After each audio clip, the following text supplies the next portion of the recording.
Hello hi friends, स्वागत आहे तुमचं आपल्या आणखी एका नवीन ब्लॉगमध्ये. तर आजचा ब्लॉग डायरेक्ट मी स्टार्ट केला आहे तो म्हणजे सकाळी उठले आणि उठल्यानंतर मग चाय पाणी वगैरे झाल्यानंतर मग मी लागले थोडंसं म्हटलं आता आंघोळीच्या आधी थोडंसं चेहरा छान स्क्रब करून घ्यावं म्हणून स्क्रब वगैरे वापरत आहे. वॉलनटचं स्क्रब आहे.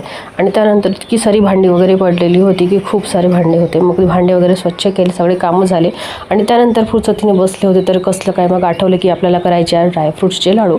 त्यासाठी म्हणून मी सगळे ड्रायफ्रूट्स मस्त पहिले आधी बारीक केले, त्याच्यानंतर मग त्याला मिक्सरमध्ये बारीक केले आणि त्यानंतर तुपामध्ये भाजल्यानंतर छानसे लाडू वळले. त्यानंतर मग आणखी दुपारी बसले होते आणि ब्लॉग स्टार्ट केलेला.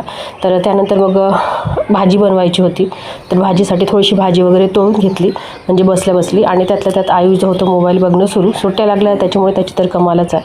मग तो उठला, त्याने उठल्यानंतर आपलं चायला सुरुवात केली. त्याला आज चाय प्यायची खूप इच्छा झालेली होती. त्याला ज्या दिवशी चाय प्यायला इच्छा होते त्या दिवशी तो स्वतःच चाय बनवतो, कारण मी बनवते गुळाची चाय आणि त्याला हवी असते साखरेची. आणि त्यातल्या त्यात त्याला आवडते खूप म्हणजे विलायची टाकलेली चाय, जे की मी बनवत नाही सहजासहजी. मी बनवते ती म्हणजे फक्त गुळाची चाय बनवते आणि त्याचबरोबर अद्रकची. तर तो विलायची टाकून मस्तपैकी चाय बनवतो. मग आजचा सायंकाळचा मेनू ठरलेला होता तो म्हणजे आज मला बनवायचं होतं चिली पनीर, कारण चिली चिकन खाऊन मुलं झालेली होती बोर. तर आज म्हणत होते चिली पनीर बनवू मम्मी.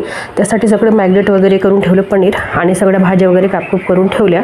आणि मग त्यानंतर मग आता मोबाईल ॲडजस्ट करत बसली की मोबाईल कुठे ठेवू आणि कसं तुम्हाला दाखवू, कारण माझ्याकडे तर काही तो स्टँडही नाही आणि पकडायला घरी कोणीच अवेलेबल नाही. घरी आहे सगळे पण कोणी पकडत नाही, त्याच्यामुळे आपला मोबाईल आपणच पकडायचा आणि आपणच व्हिडिओ बनवायचा, अशी असते माझी कहाणी. तर हे बघा आता मस्तपैकी पनीर आपले झालेले आहेत, तळून काढलेले आहेत मी. आणि त्यानंतर इकडे एका साईडने पनीर ठेवून दिले आहे तळून. काही जे पनीर अजूनही तळत आहे. तर पनीरचं तुम्हाला मॅग्नेट मी सांगून देते कसं करायचं. तर पनीरला जस्ट त्याच्यामध्ये कॉर्नफ्लॉवर 2 चमचे आणि 1 चमचा मैदा आणि त्याच्यामध्ये थोडंसं तिखट किंवा कलर आणि थोडंसं मीठ टाकून मॅग्नेट करून ठेवून द्यायचं व जस्ट 5-10 मिनटं. आणि त्यानंतर मग ते तळून काढायचे. खूप असं छान गरम तेल होऊ द्यायचं. खूप म्हणजे जेवढं गरम कडक तेल असेल त्याच्यामध्येच पनीर टाकायचे, नाहीतर पनीर बुडायला लागतं. जर कमी असेल तर तेल जर कमी म्हणजे हे झालं असेल, कडक नसेल झालं तर ते बुडायला लागतं. त्याच्यामुळे तेल छान कडक होऊ द्यायचं. आणि त्यानंतर पनीर जरून तळत आहे. त्याचबरोबर मला आणखी एकीकडे बनवायचा आहे तो म्हणजे पालक पनीरची भाजीसुद्धा. तर त्याचीसुद्धा माझी तयारी सुरू आहे. त्यासाठी म्हणून मसाला काढून ठेवला आणि पालक गरम पाण्यातून बाहेर काढलेली ते सुद्धा एका साईडने ठेवून घेतले. तर अशा प्रकारे माझं पनीरचं झालं आहे तळून. त्यानंतर मला आता बनवायचं आहे त्याचा म्हणजे आपलं फक्त पनीर झालेले आहे तळून. आता आपल्याला चिली पनीर म्हणजे बनवायचे आहे. तर आता त्याच्यासाठी म्हणून मी आता टाकत आहे एका गंज म्हणजे ज्याच्यामध्ये मी पनीर मॅग्नेट करून ठेवलेलं आहे त्याच भांड्यामध्ये मी आणखी 2 चमचे कॉर्नफ्लॉवर टाकत आहे त्या पाण्यामध्ये आणि ते छान फेटून घेईल. इकडे बघता माझी पालक पनीरची भाजीसुद्धा रेडी झालेली. आणि मग शेवटीच म्हटलं चला आता पालक पनीरची भाजी झाली, आता आपल्याला चिली पनीरचं शेवट बनावं, कारण चिली पनीर आधी बनलं की तसं संपून जातं, जेवत घंट उरत नाही. त्यामुळे आता टाकत आहे मी अद्रक लसणचा थोडंसं असं छान म्हणजे पेस्ट नाही म्हणू शकत त्याला, असं छान बारीक असं कापलेलं आहे मी किंवा ठेचलेलं.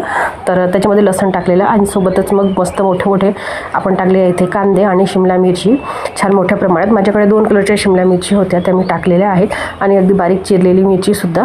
आणि सोबत मीठ टाकत आहे थोडंसं आणि त्याचबरोबर थोडं काळी मिरीचं पावडर, बस एवढं टाकायचं आणि त्याला सॉटे करायचं आणि म्हणजे त्याला छान असं परतून घ्यायचं. परतून घेऊन थोडंसं अगदी अर्धकच्चं शिजेपर्यंत त्याला थोडं शिजवायचं. तर मी समोर तुम्हाला प्रोसेस सांगते. अशा प्रकारे तुम्ही करा, तुमचीसुद्धा चिली पनीर एक नंबरच होईल आणि सगळ्यांना खूप आवडेल. बघा आता मी इथे टाकत आहे या स्टेजला ते म्हणजे मिऱ्याची जी पावडर असते ती टाकत आहे. त्यांनी खूप सुंदर टेस्ट येते आणि मिऱ्याची पावडर टाका, खरंच खूप छान येते. तर आता परतून घेत आहे. जवळपास हे माझं झालेलं आहे. याला अगदी थोडासा वेळ घेतला जाते, कारण आपण फुल फोर्सवर शिजवू ना तर ते करपून जातं आणि कमी याच्यावर शिजवलं की ते शिजणार नाही. त्याच्यामुळे मग थोडंसं मीडियम याच्यावर घेऊन परतत आहे. आणि थोडंसं मग आता त्याच्यामध्ये टाकलं मी व्हिनेगर, त्याचबरोबर टाकत आहे चिली सॉस, रेड चिली आणि सोबत टोमॅटो सॉस आणि सोबत म्हणजे आपल्याकडे जे सॉस आहेत सोया सॉस, हे सगळे सॉस मिळून छान त्याला आणखी परतून घेते. तर अशा प्रकारे आपलं चिली पनीर अगदी काही म्हणजे मिनटातच तयार होऊन जातं. बाहेरून आणायची काही गरज नाही. म्हणजे बाहेरून जे तुम्हाला 300-400 रुपये 500 रुपये प्लेट मिळतं ते आपण घरी कितीतरी मोठ्या प्रमाणात आपण बनवून खाऊ शकतो आणि घरच्या घरी टेस्टी गरमागरम आणि बिलकुल ताजं तवानं. तर अशा प्रकारे आता इथे चिली सॉस मला थोडासा कमी वाटला टोमॅटो सॉस, त्याच्यामुळे मी टाकत आहे. तर आता हे सगळं छान मिश्रण आपलं झालेलं आहे एक रेडी. त्याला थोडंसं अगदी शिजू देऊया काही सेकंदभर. त्याच्यानंतर मी इथे टाकत आहे थोडंसं कॉर्नफ्लॉवरचं पाणी, जे की मी बनवून ठेवलेलं होतं म्हणजे 2 चमचे कॉर्नफ्लॉवर कॉर्नफ्लॉवर आणि थोडंसं पाणी. तर मस्तपैकी ते आता झालेलं आहे आपलं मिश्रण तयार. आता या स्टेजला तुम्हाला टाकायचे आहे तळलेले आपले जे पनीर होते ते टाकून द्यायचे आणि बस हे मिश्रण आपली सगळी भाजी झालेली आहे तयार, म्हणजे चिली पनीर आपले तयार झालेले आहेत. तर अशा प्रकारे तुम्ही हे गरमागरम घेऊन खाऊ शकता. अतिशय सुंदर स्टार्टरचा एक प्रकार आहे तो, खूप सुंदर आणि खूप टेस्टी. मुलांना तर भरपूर आवडतं. आणि वरतून कोथिंबीर टाकून द्यायची. हे बघा, हॉटेलमध्ये काय खाणार तेवढं सुंदर आपण घरच्या घरी बनवून खाऊ शकतो आणि खरंच खूप सुंदर होतात घरचे. आमच्याकडे ते खूप आवडतात, म्हणजे चिली पनीर असो की चिली चिकन असो, मी नेहमी घरीच बनवते आणि खूप म्हणजे आवडीने खातात मुलंसुद्धा. तर अशा प्रकारे माझा स्वयंपाक झालेला आहे, तुम्हाला दाखवून देते. म्हणजे भात झालेला आहे, हा थोडासा रात्रीचा भात आहे, त्याला मी परतून घेईल. त्यासोबत वरण आहे आणि पोळ्या झालेल्या आहेत. तर चला, आता माझं चिली पनीर वगैरे झालेलं आहे. आता मी जेवायला घेते, तर तुम्हीसुद्धा या जेवायला. आता आमच्याकडे डायनिंग वगैरे सगळंच आहे, पण आज खाली बसायची इच्छा झाली आणि जनरली आम्ही खालीच बसतो. तर टी व्ही बघता तर हे बघा, आमचं ताट असं छान सजलेलं आहे. ताटामध्ये आहे पोळ्या, पनीरची भाजीसोबत आहे चिली पनीर. माझ्या मिस्टरांना चिली पनीर असं खायचं नव्हतं, त्यांना पोळीसोबत फार आवडते, त्याच्यामुळे ते खात आहे. आणि मी नुसतं घेऊन सारखं आधी चिली पनीर खाते आणि त्यानंतर पनीरची भाजी, पोळी आणि भात. तर तुम्हीसुद्धा या. तुम्हाला ब्लॉग कसा वाटला